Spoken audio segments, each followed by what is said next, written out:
मंगलमय मंगल करण वीतराग विज्ञान। नमो ताहि जाते भये अरहंतादि महान। करि मंगल करि हो महा ग्रंथ करण को काज। जाते मिले समाज सब पावे निज पद राज। मिथ्या भाव अभाव तय जो प्रगट निज भाव। सो जयवंत रहो सदा यही मोक्ष उपाय। यही मोक्ष उपाय।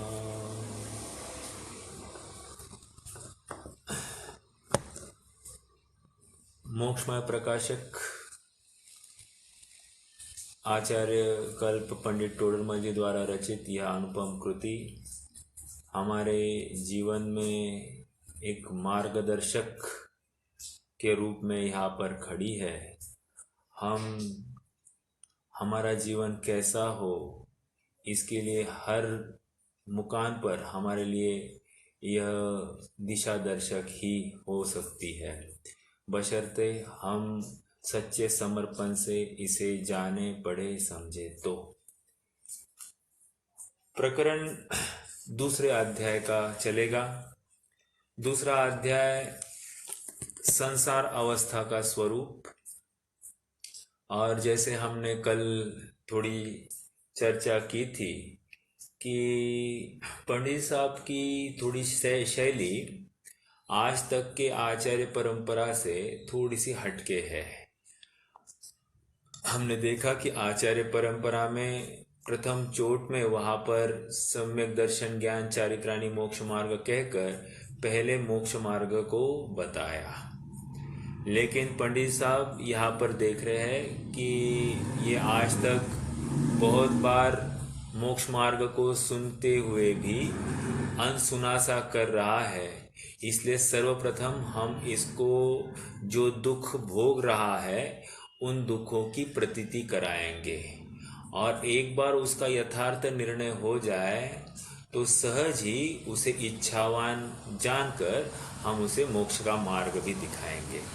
और ये एक मनोवैज्ञानिक तरीका है कि इस जीव को संसार में भटकते हुए दुख का एहसास कराना ये बहुत ज़रूरी है। क्योंकि आज हम यहाँ वहाँ सब जगह पर देखते हैं कि जीव स्वयं को दुखी महसूस ही नहीं कर रहा है। वो प्राप्त क्रिया में ही बराबर वो स्वयं को सुखी अनुभव कर रहा है। जैसे उसकी आज दिन भर की एक शेड्यूल्ड लाइफ पूर्ण हो गई तो उसको लगता है सुबह 5 बजे उठना, 5:30 तक एक्सरसाइज, उसके बाद में कोई सामायिक आदि विधि, उसके बाद में थोड़ा सा घर के थोड़े बहुत काम काज करने के बाद में भोजन पानी के बाद में थोड़ी बहुत अपन स्वाध्याय आदि कर ले। स्वाध्याय करने के बाद में फिर से शाम की पढ़ाई चालू करता है। शाम का रसोई का तैयारी करता है।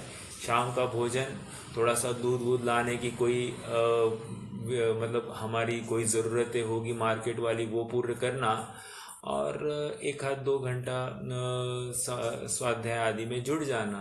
तो इसको लगता है कि यस अचीव्ड, आज का दिन एकदम वेरी वेल डन, मतलब शाबाश, आज का काम अच्छा हुआ। तो उसको दुख नहीं दिखाई दे रहा है, और यही तकलीफ है। क्योंकि जिन क्रियाओं में वो प्रवृत्ति कर रहा है उसे वे सुख रूप भासित होती है, और जिसमें सुख भासित होता है वो सुख नहीं सुखाभास है। हम चर्चा डिटेल में करेंगे, लेकिन पंडित साहब के सामने एक बड़ा चैलेंज था कि ऐसे एक नहीं अनेकों जीव उनके सामने थे जो ये निश्चित कर बैठे थे कि हम वो खाओ पियो ऐश करो, एकदम मज़ा आ रहा है जीवन में, यहाँ पर कुछ भी कमी नहीं है, भगवान की कृपा से सब अच्छा चल रहा है, आपकी कृपा से सब अच्छा चल रहा है। इस रूप से कहने वाले अनेक जीव उनके सामने होंगे और इसीलिए उन्होंने ट्रैक को बदल दिया और उनको ऐसा लगा कि सबसे पहले मैं इसे विश्वास जताऊं कि ये दुखी है। अब क्या क्या किन किन उपायों से यह दुखी हो रहा है सो तो बताएंगे ही बताएंगे। हम थोड़ा सा प्रारंभ करते हैं। मंगलाचरण के एक दो बिंदु और हाईलाइट करने हैं। जैसे मिथ्या भाव कह दिया, तो मिथ्या भाव का अर्थ तीन प्रकार से लिया जाता है। एक तो द्रव्य के रूप में लिया जाता है, दूसरा गुण के रूप में लिया जाता है और तीसरा पर्याय के रूप में लिया जाता है। यहाँ प्रसंग में वो पर्याय के अपेक्षा लिया गया है। एक बात तो ये हो गई, अर्थात तीन मकारों का अभाव करते हुए यहाँ पर तीन सकारों की प्राप्ति की बात कर रहे हैं। व्हाट इज तीन मकार? यहाँ पर मध्य मांस मधु की चर्चा नहीं कर रहे। मिथ्या ज्ञान, मिथ्या दर्शन और मिथ्या चारित्र, ये तीन मकार है। और तीन सकार मतलब सम्यक ज्ञान, सम्यक दर्शन और सम्यक चारित्र, इनकी प्राप्ति की वांछा है। अब देखिए, आप थोड़ा सा और एक बात नोटिस करेंगे। पहला जो मंगलाचरण हुआ वहां पर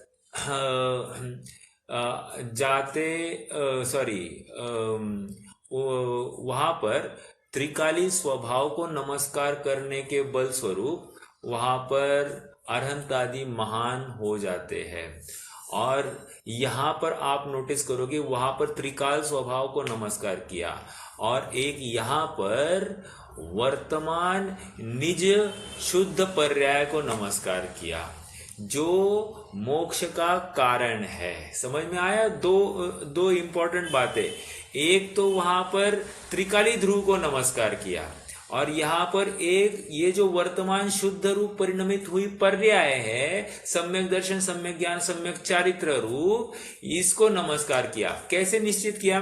देखो दूसरी लाइन में, यह ही मोक्ष उपाय, अर्थात ये ऐसी पर्याय जयवंत रहो, यही मोक्ष का उपाय है, अन्य कोई उपाय नहीं है मोक्ष का, ऐसा यहाँ पर बता रहे हैं। तो समझने की बात यह है कि ये उस शुद्ध पर्याय को नमस्कार किया गया है। तो एक रूप से आप यूं कह सकते हैं, एक है अनादिनाथ जिसे नमस्कार किया जा सकता है और एक है आदिनाथ जिसे नमस्कार किया जाता है।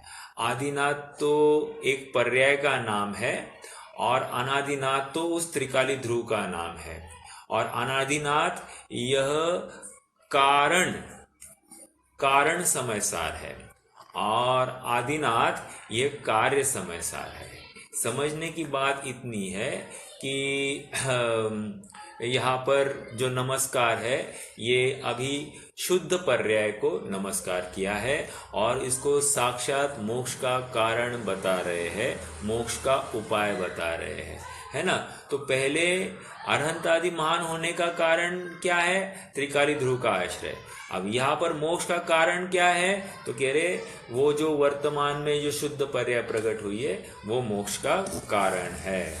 ओके, तो अपेक्षाकृत हमको हर बिंदु को समझ लेना कि क्या प्रयोजन है, किस अपेक्षा से यहाँ पर बात चल रही है।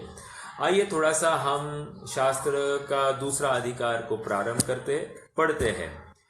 पेज नंबर 21 पर है।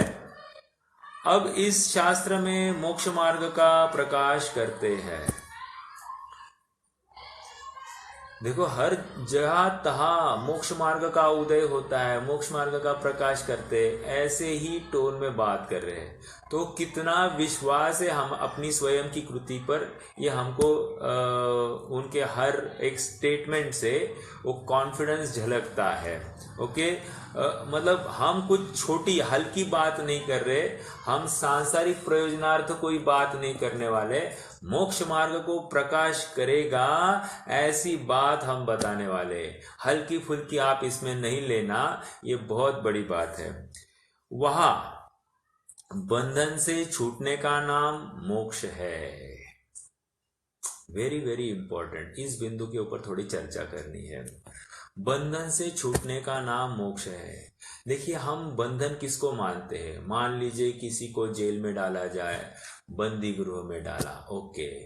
आजकल कोरोना के वजह से लॉकडाउन जो हुआ है, तो बंधन में आए जैसा लगता है।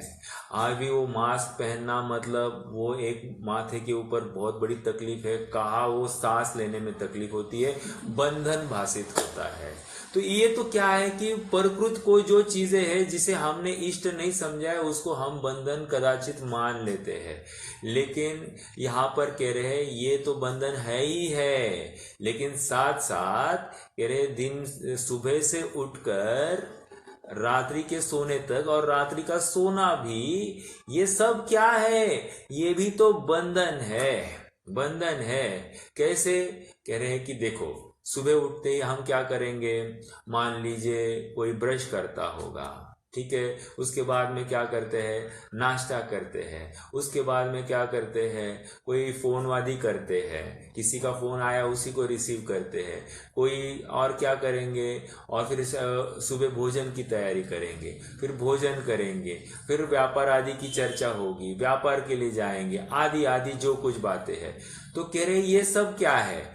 वो कह रहे हैं कि ये सब बंधन के कारण है, बंध के उपाय है। क्यों? क्योंकि ये जितने भी उद्यम कर रहा है सुखी होने के नाम पर, ये सब बंधन है। एग्जाम्पल देता हूं, जैसे भोजन करता है, तो भोजन करता है और मंदिर में आकर क्या कहता है? क्षुधा रोग विनाशनाय निर्विपामिति स्वाहा।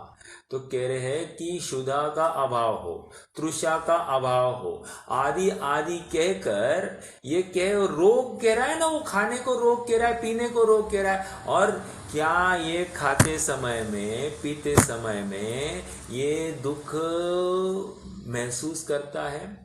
उसको क्या इसका एहसास है कि ये जो क्रिया कर रहा हूं, क्या ये सुख का प्रतीक है या दुख का प्रतीक है? जैसे देखिए, थोड़ा सा एक आपको बताओ, कोई दवाई लेनी है तो क्या लगता है हमको? ये रोग का प्रतीक है। लेकिन क्या हम ऐसा भोजन करते हैं, पानी पीते हैं, ये भी एक प्रकार से दवाई है, शरीर को स्वस्थ रखने के लिए एक दवाई है। तो कह रहे क्या ये हमको दुख प्रतीत होता है? उल्टा यहाँ तो ऐसा होता है कि थोड़ी बहुत उस दवाई में कड़वाहट हो तो वो शायद कदाचित बिना विचार किए, बिना स्वाद लिए ग्रहण कर लेता है। लेकिन ये भोजन रूपी दवाई ये बहुत चाव से ग्रहण करता है, उसमें टेस्ट की हिना दिखता हो तो आकुल व्याकुल हो जाते हैं। तो समझने की बात, ये तो ज्यादा दुख की निशानी है, और ये ज्यादा दुख की निशानी इज नथिंग बट बंध का कारण। इसलिए यहाँ पर क्या कह रहे, वहां बंधन से छूटने का नाम मोक्ष है। मतलब यहाँ पर मैं बंधन में हूँ, ये इसको प्रतीत होता ही नहीं, मैं किसी के अधीन हूँ। भोजन की अधीनता है, विषयों की अधीनता है, घर आदि की अधीनता है, रुपये पैसों की अधीनता है। ये अधीनता इसको दिखाई नहीं देती है। जो भरपूर है और सहज उपलब्ध हो रहा है, इसको वहां अधीनता दिखाई नहीं देती है, इसलिए बंधन महसूस होता नहीं है। और बंधन महसूस होता नहीं तो ये मोक्ष का उपाय क्यों करेगा? नहीं करेगा। जैसे मान लीजिए कि किसी को पूछा जाए, क्यों भाई तुम कब आए जेल में से? अरे मैं जेल में गया ही नहीं, तो आने की बात कहाँ कर रहे हो? वैसे ही मैं दुखी हुई नहीं तो मुझे सुखी होने का उपाय क्यों बता रहे हो? ये इस प्रकार से बात है। इसलिए यहाँ पर कह रहे बंधन से छूटने का नाम मोक्ष है। तो बंधन है, पहले ही निश्चित करें, ये दिन भर की क्रिया है, ये बंधन है, ये इसको स्वीकार ही नहीं हो रही ये बात। इस आत्मा को कर्म का बंधन है। दूसरी बात कह रहे हैं अभी, कर्म का बंधन है। अभी देखो, मैं अभी जस्ट बताया कि बाहर के बंधन, हमको बंधन दिखाई दे, हमको कोई कहे आपको दिन भर फोन को हाथ नहीं लगाना, वाह आपकी तो जबरदस्ती है, ये तो बंधन हो गया। आप कोई कहे कि आपको दिन भर घर के बाहर नहीं निकालना, ये तो बंधन है। आपको दिन भर कुछ खाना नहीं है, ये बंधन है। आपको ऐसे ही काम करना पड़ेगा, ऐसे ही हमारे अनुसार चलना पड़ेगा, ये बंधन हो गया। ये तो बंधन दिखाई देता है, लेकिन इस जीव को कर्म का बंधन दिखाई नहीं देता है। क्यों? Man behind the curtain. वो कहते हैं कि ये सब व्यवस्था आगे पीछे होने के लिए जो कारणभूत है, वो तुम्हारा पूर्व कर्म का उदय तो है, और ये कर्म का उदय इज नथिंग बट बंधन। ओके, तो इस आत्मा को कर्म का बंधन है, और उस बंधन से आत्मा दुखी हो रहा है। तो इसको लेकर क्या हो रहा है? जीव दुखी हो रहा है। दुखी क्यों हो रहा है? क्योंकि वो सच्चा उपाय नहीं समझता है। दुख, जिन क्रियाओं में उसने सुख मान रखा है, वे सारी की सारी क्रियाएं दुख के कारणभूत है, क्योंकि कर्म बंधन का कारण है। और कर्म बंधन का कारण इस जीव को अधीन बनाता है, ये इसे समझ में नहीं आ रहा है। तथा इसके दुख दूर करने का निरंतर उपाय भी रहता है। क्या कह रहे हैं? मतलब ये जो मान लीजिए कि हमको कोई एग्जाम देनी है। एग्जाम क्यों देनी है? फर्स्ट आने हैं इसलिए। फर्स्ट क्यों आना है? तो सुखी होना है इसलिए। अच्छा, सुखी हो गए आप, तो क्या करते हो उसके लिए? तो कहते हैं कि हम दिन रात पढ़ाई करते हैं। पढ़ाई करके क्या करते हैं? हम कोई टीवी नहीं देखते, यूट्यूब नहीं देखते, कहीं पार्टी शार्टी में नहीं जाते, दोस्तों से बात नहीं करते, बहुत कम से कम यहाँ वहाँ भटकते, मात्र फोकस पूरा अपने को उस परीक्षा में फर्स्ट आना है इसलिए। अच्छा ठीक है, मान लीजिए एग्ज़ाम दे देते हैं, काफ़ी दिन से 1-1.5 साल से तैयारी भी कर रहे हैं, परीक्षा दे दी, और परीक्षा देने के बाद ये निश्चित हुआ, रिजल्ट आया तो हम फर्स्ट आ गए। फर्स्ट आ गए तो अब तो सुखी है? नहीं, अभी भी सुखी नहीं। क्यों साहब? अब आप तो फर्स्ट आने के लिए तो प्रयास कर रहे थे, अब उससे सुखी होने की कल्पना कर रहे थे, अब क्यों सुखी नहीं है? कह रहे अभी तक किसी को पता नहीं है ना। अब स्टेटस पे डाल दूँ तो सबको पता चले, तो सब मुझे वाह वाह या एक मेरी प्रशंसा के उद्गार सुनने आए, तो सुख की कल्पना होगी। तो वहाँ पर उस क्रिया के अधीन गया, मतलब एक बात खत्म नहीं हुई, इमीडिएटली आगे बढ़ना है। अब आगे बढ़ा, आगे फिर से प्रश्न चिन्ह आ गया, अब क्या करने वाले हो आगे? अर्थात फिर से दुख खड़ा हुआ। अब फिर से उस नवीन ज्ञेय को खड़ा करेगा और उसकी प्राप्ति के लिए फिर से पुरुषार्थ होगा। तो ये निश्चित रूप से कहीं ना कहीं जितने भी उद्यम कर रहा है या प्राप्ति के हेतु प्रयास कर रहा है, ये कह रहे ये सब गलत है। सुख प्राप्त हेतु प्रयत्न करते सुख जाता दूर है। तो वही बात हो रही है, जिसके लिए प्रयास किया था उपलब्धि हो गई, फिर भी सुख की प्राप्ति नहीं हुई, और कुछ आगे है, और कुछ आगे है। तो जग का सुख तो मृग तृष्णा है, झूठे है इसके पुरुषार्थ। तो ये जितनी भी बातें हैं, ये जितने भी हमको सुखकारी लगते हैं, उसके लिए जो उद्यम ये दिन रात करता है, ये मृग तृष्णा है।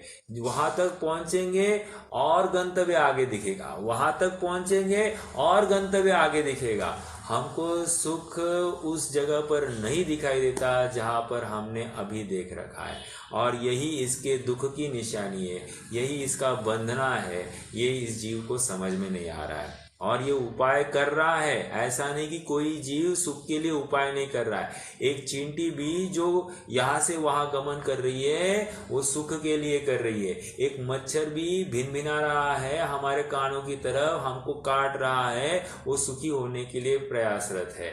और यहाँ पर कह रहे हैं ये निरंतर उपाय करता है। ओके, मतलब मुझे पैसा मिले तो मैं सुखी, ये मेरे अनुकूल चले तो मैं सुखी, बच्चे मेरे अनुकूल चले तो सुखी, मतलब निरंतर उसके लिए ये उद्यमवंत रहता है और उसमें सुख की कल्पना करता है। और यहाँ पर कह रहे ये उपाय जो है, परंतु परंतु मतलब ये करता तो है, सुख के लिए प्रयास करता है, लेकिन परंतु परंतु कहकर क्या कर रहे हैं, देखो इनका शब्द बहुत पेटेंट है। परंतु मतलब अब तक के जितने किए गए प्रयास है वे सब अकार्यकारी है, परंतु सच्चाई उपाय प्राप्त किए बिना दुख दूर नहीं होता और दुख सहा भी नहीं जाता। मतलब कह रहे हैं कि जहां तकलीफ है वहां पर उपाय नहीं कर रहा है, जहां तकलीफ नहीं है वहां पर उपाय कर रहा है, और इसीलिए इसके जो उपाय है ये अकार्यकारी है, ये सफल नहीं होने वाले हैं।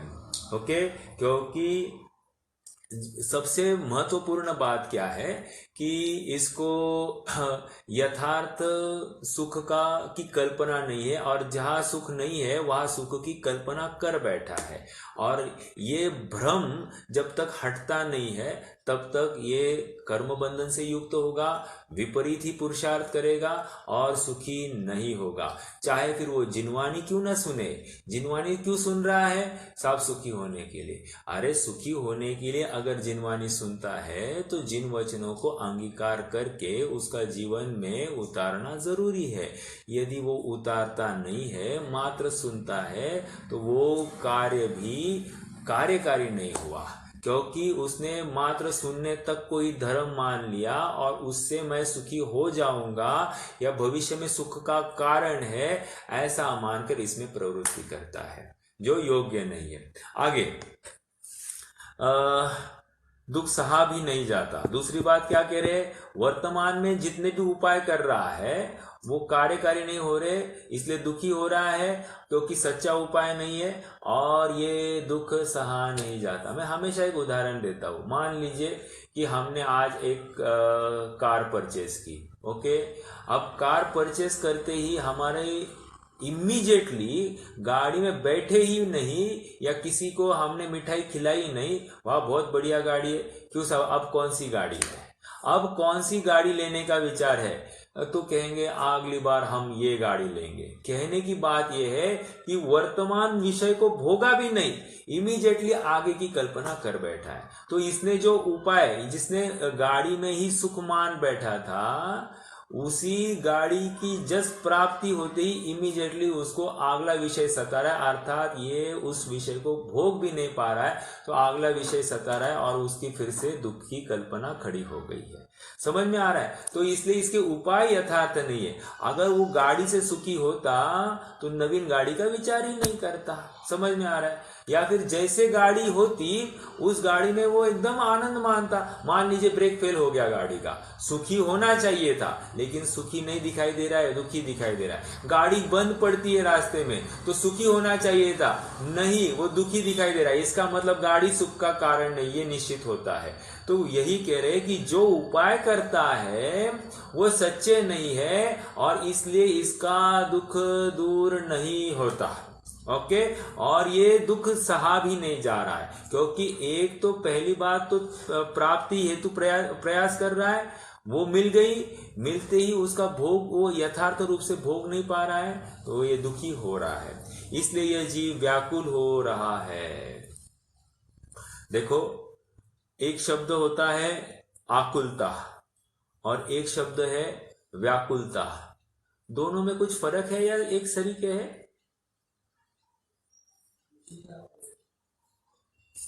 आकुलता और व्याकुलता में कोई अंतर है या एक ही अर्थ है?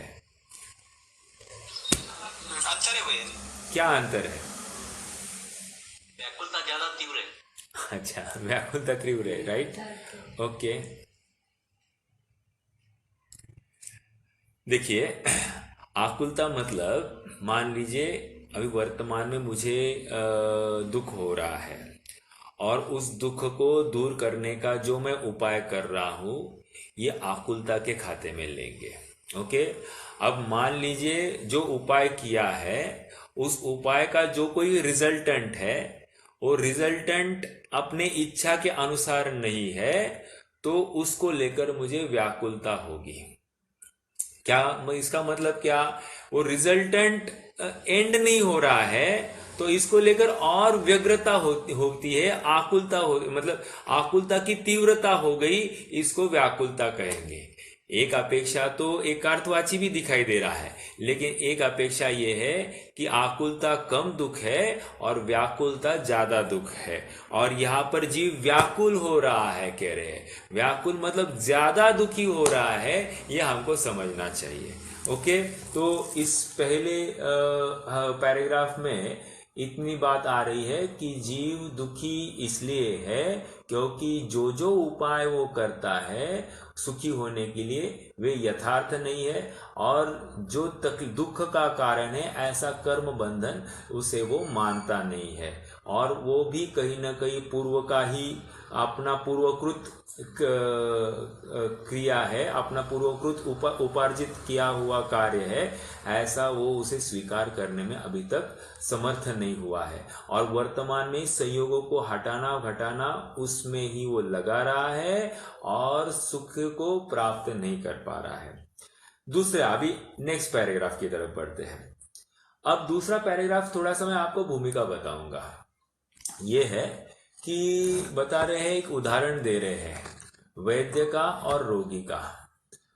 ये उदाहरण लगभग दूसरा अधिकार, तीसरा अधिकार, चौथा अधिकार, पांचवा अधिकार, ये कंटिन्यूअसली हर जगह पर यही उदाहरण चल रहा है। इससे प्रतीत होता है कि पंडित साहब को थोड़ा बहुत वैद्यकीय शास्त्रों का भी थोड़ा बहुत ज्ञान तो निश्चित ही होना चाहिए, क्योंकि जिस कॉन्फिडेंस से वो बात रख रहे हैं तो उनको उसका भी ज्ञान होना चाहिए। हालांकि उन्होंने कहीं जिक्र नहीं किया है, अपन अनुमानतया इस बात को पुष्ट कर रहे हैं। देखिए, एक उदाहरण देता हूं और उदाहरण के बाद में फिर अपन इस प्रसंग के पास आएंगे। एक बार की बात है कि हमारे कॉलेज में एक नवीन प्रोफेसर आए, और प्रोफेसर जो आए थे तो उनका पढ़ाने का ढंग जो था वो बहुत सही था, और ऐसे हिल मिल गए थे कि बच्चे भी उनके अनुसार चलते थे और वो उनको विषय का अवगाहन भी होता था। तो यहाँ तक बात हो गई कि 2-3 महीनों में ही उनका बच्चों के ऊपर होल्ड भी आ गया, और बच्चों को विषय की परफेक्टनेस भी आ गई थी। एक दिन ऐसे हुआ कि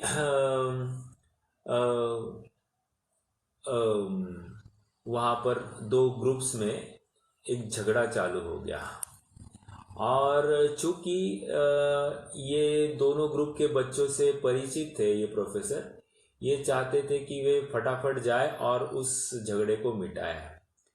वो सबसे पहले प्रिंसिपल के पास गए और उनको बताया कि ऐसे ऐसे चल रहा है, चलो फटाफट हमको जाकर वो सुलझाना है।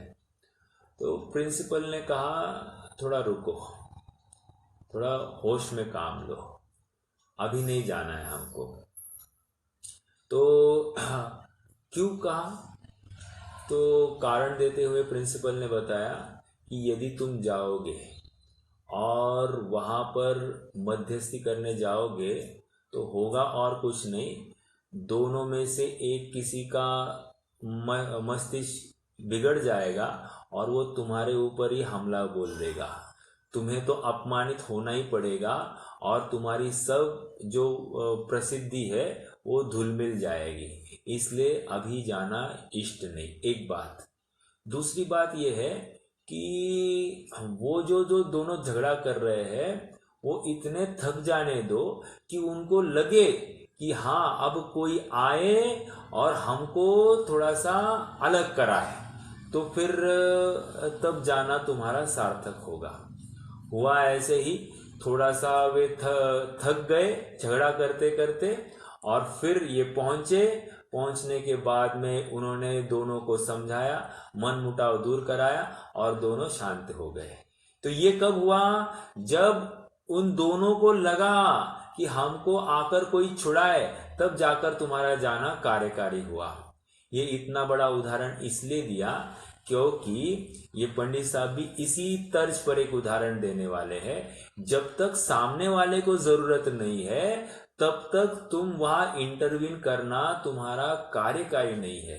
और होता बहुत बार ऐसा ही है कि सामने वाले को जरूरत नहीं है और हम हमेशा उसे सलाह दे बैठते हैं और वो सलाह हमेशा अकार्यकारी हो जाती है।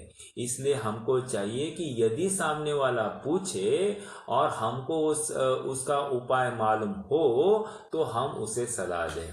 ओके तो क्योंकि हमारे वचन बेच जाएंगे, हमारा समय बर्बाद होगा, ये वहां से तर्क निकल के आ रहा है। अब उदाहरण ऐसे दिया जा रहा है यहाँ पर जिस अधिकार में कि जैसे कोई वैद्य है तो वैद्य के पास कोई रोगी पहुंचता है तो वैद्य की बात करें, आज के डॉक्टरों की बात नहीं है। वैद्य के पास कोई रोगी पहुंचता है तो वैद्य जो है रोगी की नाड़ी चेक करता है। नाड़ी चेक करके वो इमीडिएटली उस रोग का निदान करता है। निदान करता है मतलब क्या, उस नाड़ी से वो ये निश्चित करता है कि इसे कौन से रोग से ये ग्रसित है, अर्थात डायग्नोसिस करता है। फिर डायग्नोसिस करने के बाद में वो उसको सिम्टम्स बताता है। सिम्टम्स बताने के बाद में ये कैसे हुआ है ये भी बताता है, अर्थात ये रोग उसे किस प्रकार से हुआ है ये भी उसे प्रतीति कराता है। 3 बातें कही। पहले तो रोग की डायग्नोसिस करना, ओके। दूसरा रोग के सिम्टम्स, मतलब उसे जो कोई वीकनेस होगा, पेट दर्द होगा, सर दर्द होगा, आदि आदि जो कुछ बातें हैं वो उसे बताई जाएगी।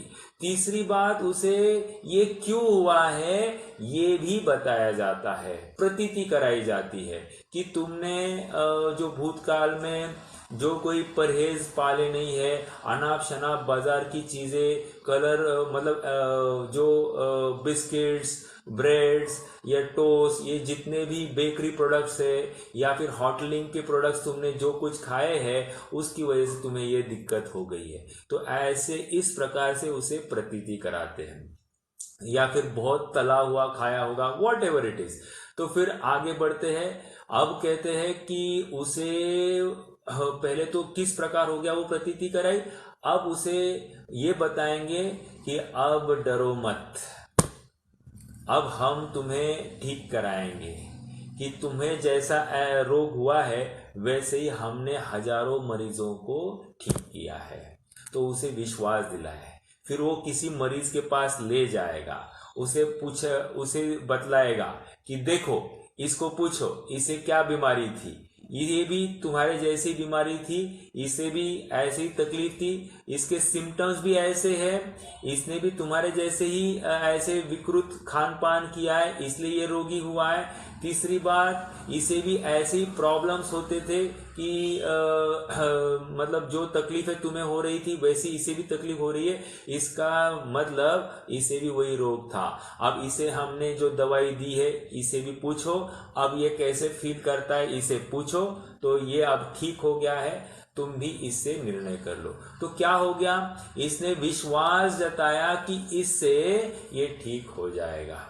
तो उसको उपाय की भी प्रतीति कराए। पहले तो जो तकलीफें हो रही थी उसकी प्रतीति कराई, अब उपाय जो करने वाला है उसकी भी प्रतीति कराई। भाई हम तुम्हें क्या उपचार कराने वाले हैं उसका भी ज्ञान कराए। इससे क्या हो गया, इससे ये बात हो गई कि रोगी को वैद्य में आस्था उत्पन्न होती है, विश्वास उत्पन्न होता है। अब उसे मालूम उसका ये निर्णय हो जाता है कि यही जीव मुझे पूर्णतया ठीक करने में समर्थ है, इसलिए मुझे सर्व प्रकार से इसके अनुसार चलना ही मेरे लिए हितकारी होगा, ऐसा उसे विश्वास हो जाता है। और फिर इतनी बात हो गई, काम हो गया नहीं, ये फिर उसे दवाई देगा। दवाई दी तो काम होगा नहीं, तभी भी काम नहीं हुआ। वो दवाई को जब अंगीकार करेगा, महीना 2 महीना उसके ऊपर परहेज पालन करेगा, तो उसके रोग का सर्वथा अभाव होगा। ये दिया उदाहरण। उदाहरण देने के बाद में अब वे सिद्धांत, उदाहरण मतलब दृष्टांत दिया, अब दे रहे दृष्टांत। दृष्टांत मतलब सिद्धांत। तो क्या है सिद्धांत? कह रहे ये जीव अनादिकाल से दुखी है, ये दुखी होना ही कर्म बंधन के कारण है, और ये कर्म बंधन ही एक रोग है। तो उसे वो रोग का पहले डायग्नोसिस हो जाए, क्या कि मिथ्यात्व रूपी कर्म बंधन, मिथ्यात्व रूपी जो विपरीत मान्यता है, ये इसका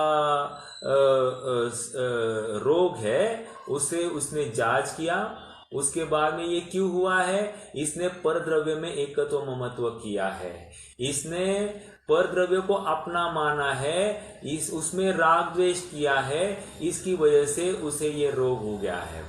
तीसरी बात क्या कर रहे हैं? उसको बताएंगे कि परद्रव्य को अपना नहीं मानना, अपना जो निज द्रव्य है वही सुख का निदान है, उसमें ही स्थिरता करना, उसका ही अवलंबन करना, ये सुखी होने का कारण होगा। जबकि अभी तक कारण तो नहीं बताएंगे, वो मात्र दुख का ही परिचय कराने वाले हैं।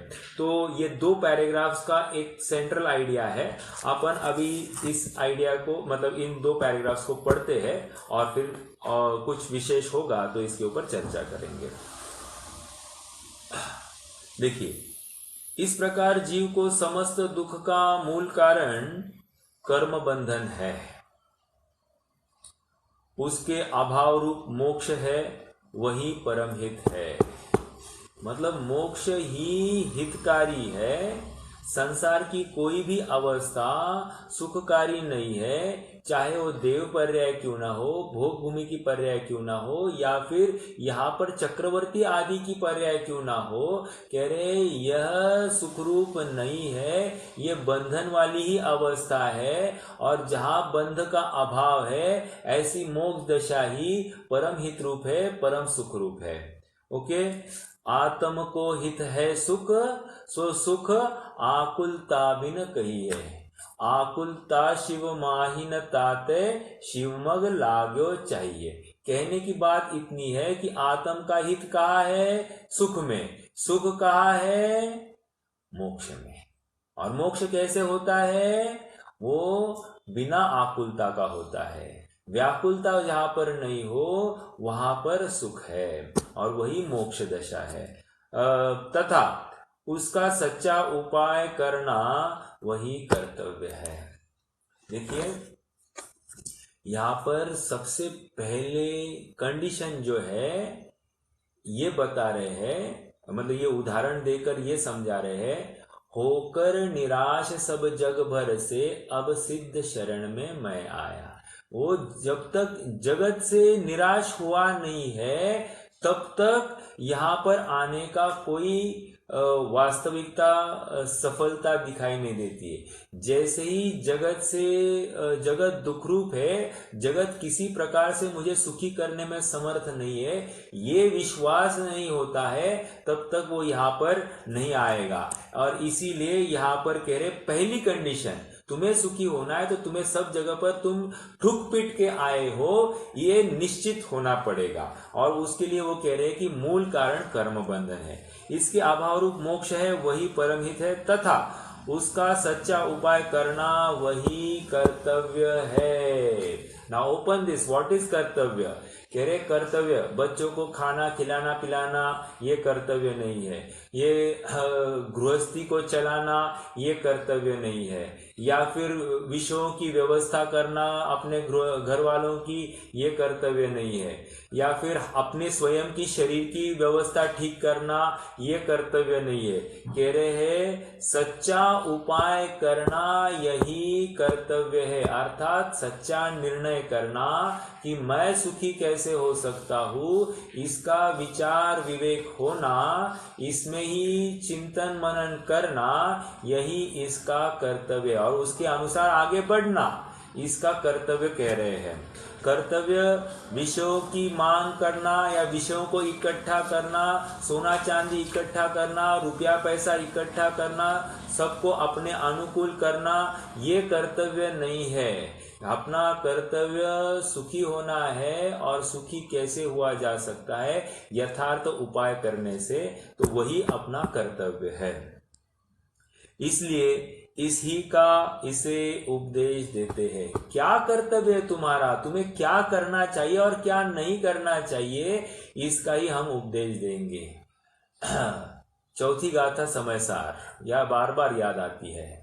सुध परिचिदानुभूता सवस्वी काम भोग बंद कहा, एयत निश्चय गो समो, नहीं क्या है वो, एयत सुवलंबो नवरी न सुलहो विहतस्सा। कह रहे हैं कि जगत में सबने दुकानें खोल रखी है और सब कह रहे हैं कि हम सुखी बनाएंगे, हम सुखी बनाएंगे, और सुखी बनाने के नाम पर परस्पर आपस में आचार्यत्व करते हैं। कैसे कमाना, कैसे धमाना, सबको कैसे अपने अधीन करना, मंत्र तंत्र जाप आदि सबकी बातें करते हुए दिखाई देते होंगे।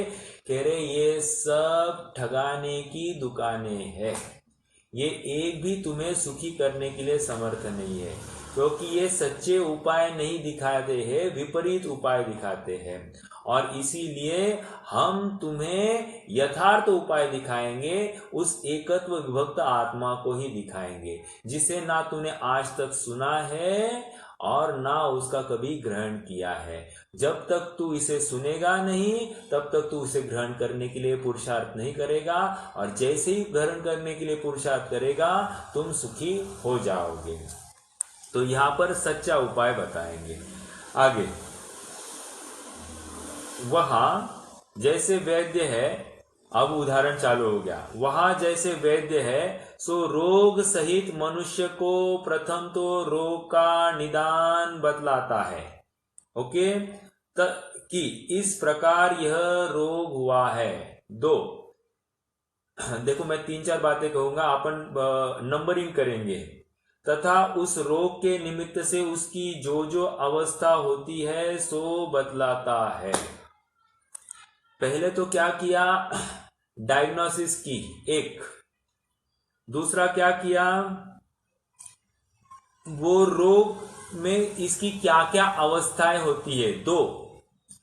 तीसरा क्या किया कि वो रोग इसे क्यों हुआ है, प्रतीति कराते हैं। रोग तुम्हें ये कैंसर हुआ है ना, कैंसर देखो तुमने सभी जितने भी बाजार की चीजें, उसमें सब अडल्ट्रेटेड कोई चीजें खाई होगी या रंगीन कोई चीजें खाई होगी, इसको लेकर तुम्हें ये कैंसर हो गया है। ठीक है, तो ये कैंसर हो गया है। अब दूसरा क्यों हुआ बता दिया, और इस रोग के निमित्त से जो जो अवस्था होती है। अब ये रोग होने से तुम्हें सर दर्द होता है, तुम्हारा पेट ठीक से नहीं चलता है, तुम्हें चक्कर सी आती है, तुम्हारा ये आंखें देखो सफेद हो गई है, तुम्हारे शरीर में खून की कमी दिखाई दे रही है। ये सब उस पर्टिकुलर की सिम्टम्स बता रहे हो। ये होगी नहीं होगी मुझे मालूम नहीं, मैं तो उदाहरण मात्र बोल रहा हूं। ठीक है, तथा उस रोग के निमित्त जो जो अवस्था होती है सो बतलाते। 3 बातें हो गई, एक तो रोग का निदान, डायग्नोसिस, दूसरा वो क्यों हुआ है, तीसरा उस रोग के होने में इसकी क्या क्या अवस्थाएं होती है, ये भी बताएंगे। सर दर्द होना आदि आदि जो कुछ बातें हैं, उससे उसका निश्चय होता है कि मुझे भी ऐसा ही रोग हुआ है।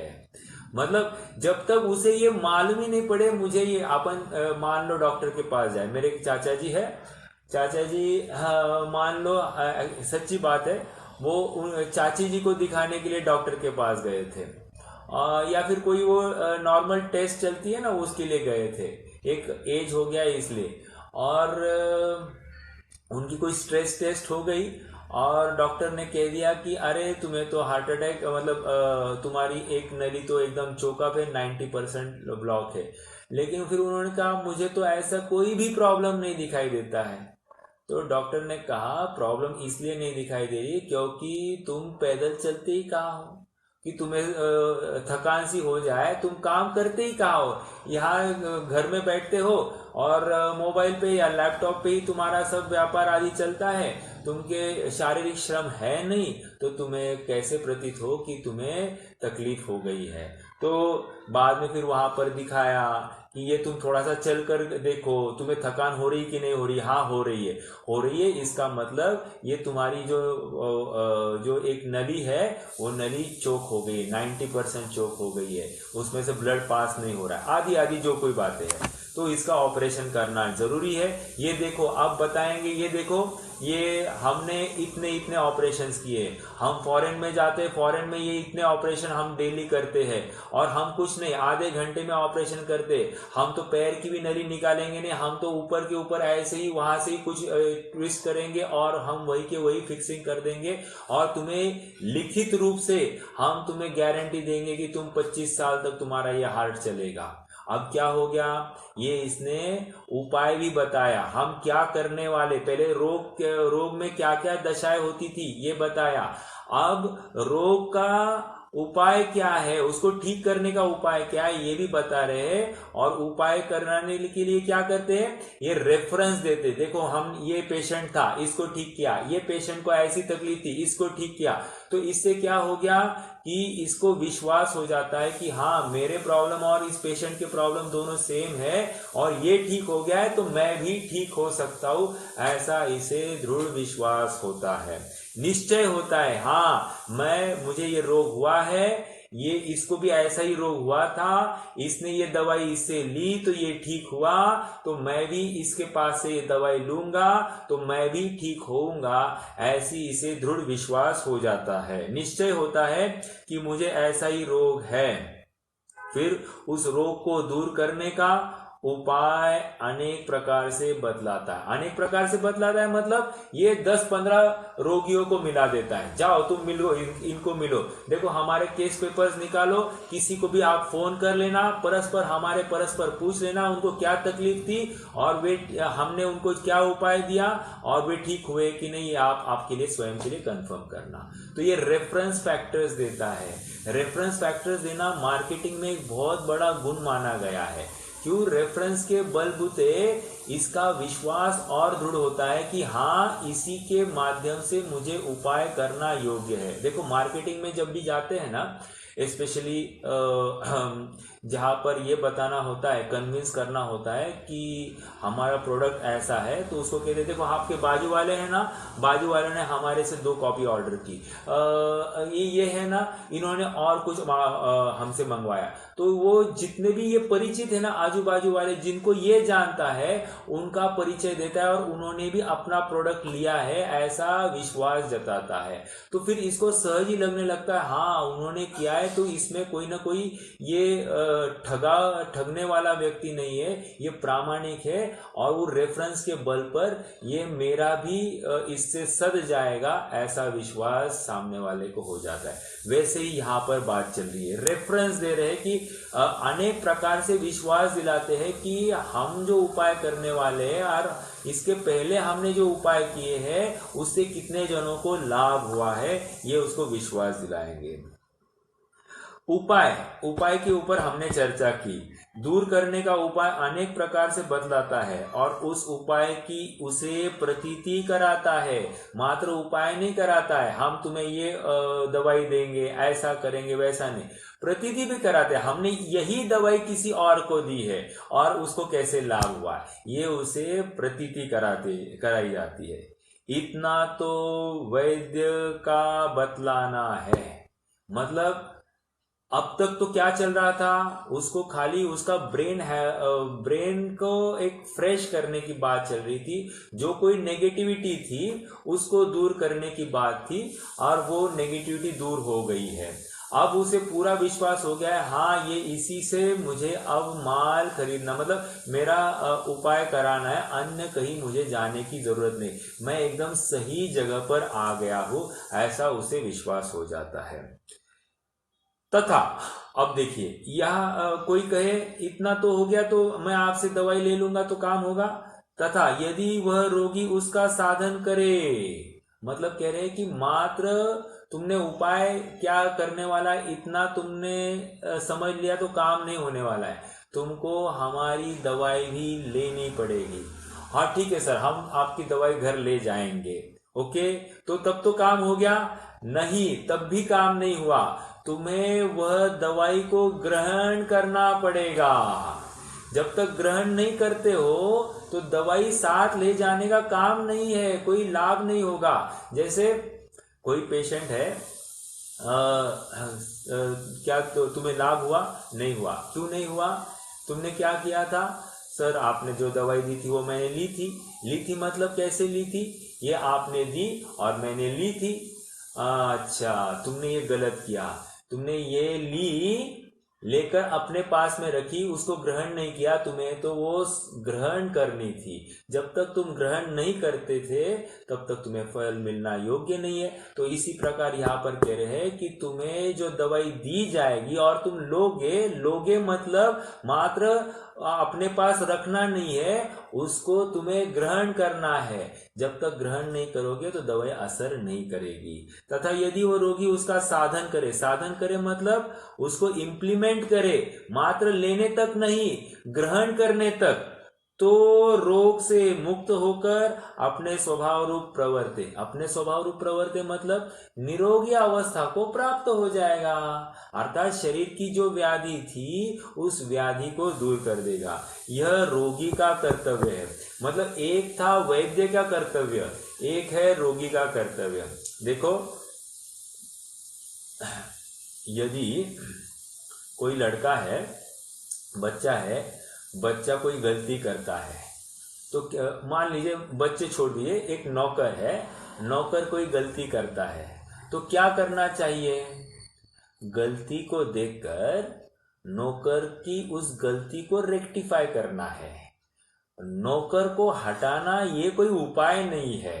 वैसे ही यहाँ पर बता रहे हैं कि जो उसकी गलती चल रही है, उस पर्टिकुलर रोग संबंधी, मान लीजिए, मैंने एक पॉइंट इसमें बताया नहीं, अब बता रहा हूं। मान लीजिए ये जो कोई तकलीफ हो रही है, उस तकलीफ को दूर करने के लिए स्वयं से ही कोई ना कोई उपाय भी कर रहा है, और ये उपाय कैसे हानिकारक है ये भी उसको विश्वास दिलाया जाता है। जैसे मान लीजिए कि किसी को सर्दी हो रही है, और सर्दी होने के बावजूद मान लीजिए वो उसमें केला खा रहा है। अब ये केला क्यों खा रहा है? केले खाने से ताकत हो रही आएगी, तो उस केले खाने के पीछे इसको सर्दी और बढ़ रही है, इसे इसका ज्ञान नहीं हो रहा है। तो वो जो उपाय कर रहा है, उपाय गलत है, इसका भी इसे विश्वास दिलाया। क्यों? वो और इसके रोग को पुष्ट कर रहा है।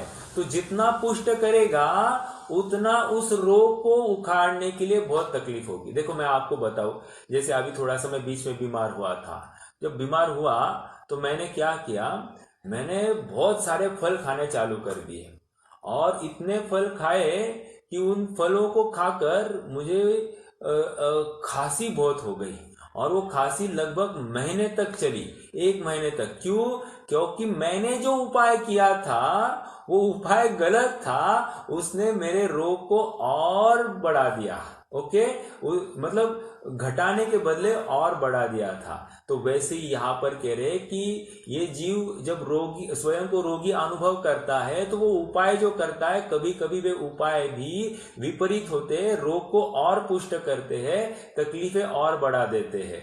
तो कह रहे हैं कि ये उपाय भी गलत करता है, तो उन उपायों का भी ज्ञान कराना कि तुम अगर ऐसा करोगे तो और बढ़ेगा ये रोग, इसका भी विश्वास ये वैद्य कराता है।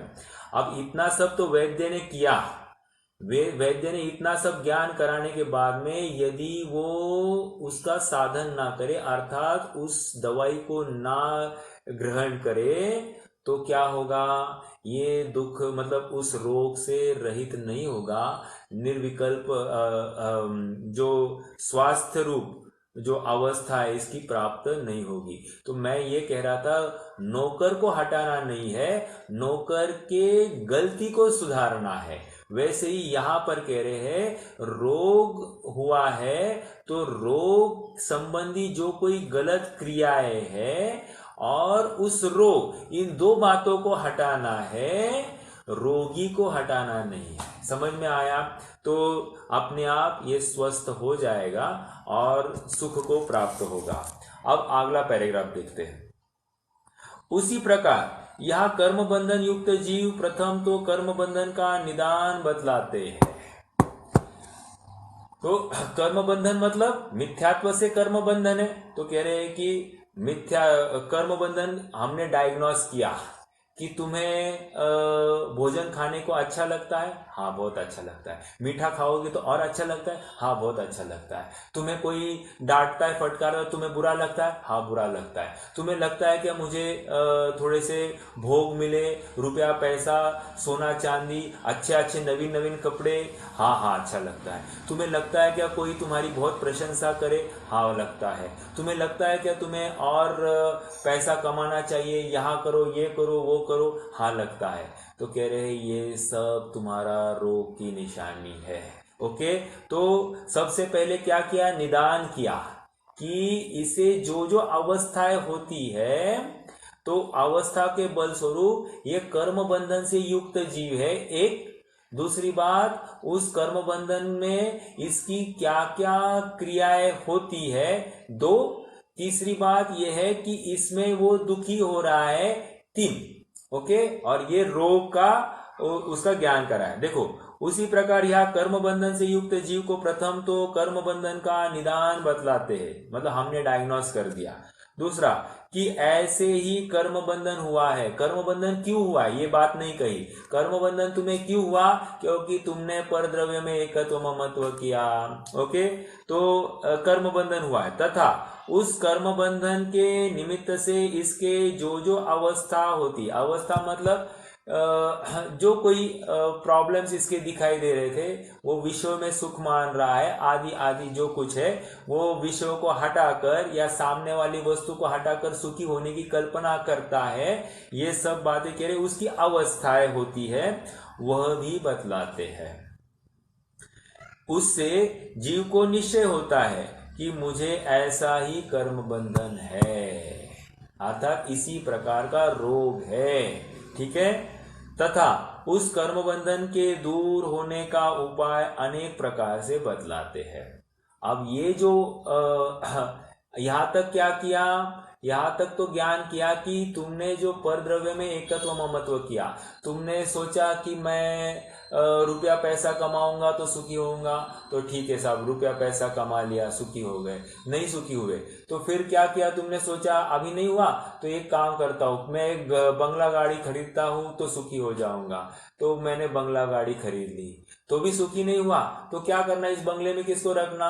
एक पत्नी को लाया, तो पत्नी को लाकर ये सुखी होऊंगा ऐसी कल्पना की, तो भी सुखी नहीं हुआ। फिर क्या लगा, अरे बच्चे आदि होंगे तो मैं सुखी होऊंगा, तो बच्चे उत्पन्न हो गए, तो भी सुखी नहीं हुआ। फिर लगा कि बच्चे बड़े हो जाएंगे, वो अच्छे सीखेंगे तो मैं सुखी होऊंगा, तो बच्चों को बहुत पढ़ाया लिखाया, फिर भी ये सुखी नहीं हुआ। नहीं, उनकी शादी होगी तो मैं सुखी होऊंगा, तो उनकी शादी भी कराई तो ये सुखी नहीं हुआ। ऐसे ये नेवर एंडिंग अनएंडिंग प्रोसेस। तो ये अवस्थाएं दिखा रहे हैं, देखो कर्म बंधन की अवस्थाएं जिसपे तुमने सुख की निशानी मान ली है, ये सब सुख नहीं है, सुखाभास है, ऐसा इसे विश्वास दिलाते हैं। उससे जीव को निश्चय होता है कि मुझे ऐसा ही कर्म बंधन है, मतलब तुम जितना भी प्रयास कर रहे थे सुखी होने के लिए, वो सुखी होने का प्रयास विफल गया है, ये निश्चित करो। क्योंकि हमको लगता है ये सामने वाली समस्या हट गई ना तो मैं सुखी हो जाऊंगा, लेकिन बात ये नहीं, समस्या को हटाने से नहीं, हमारा समस्या प्रति का जो रुख है उसको हटाने से हम सुखी होने वाले हैं, ये समझ नहीं पा रहा है।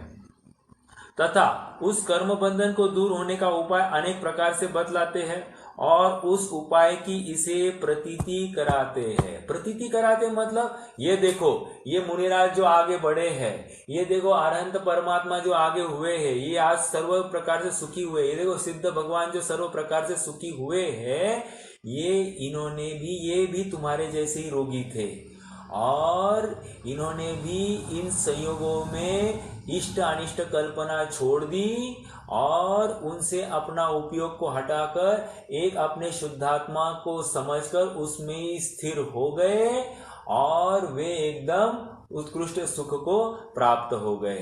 तो ये देखो, ये उपाय है, ये इनको हमने ठीक किया है, ऐसा यहाँ पर बता रहे हैं। ओके, और उसकी उपाय को इससे प्रतीति कराते हैं।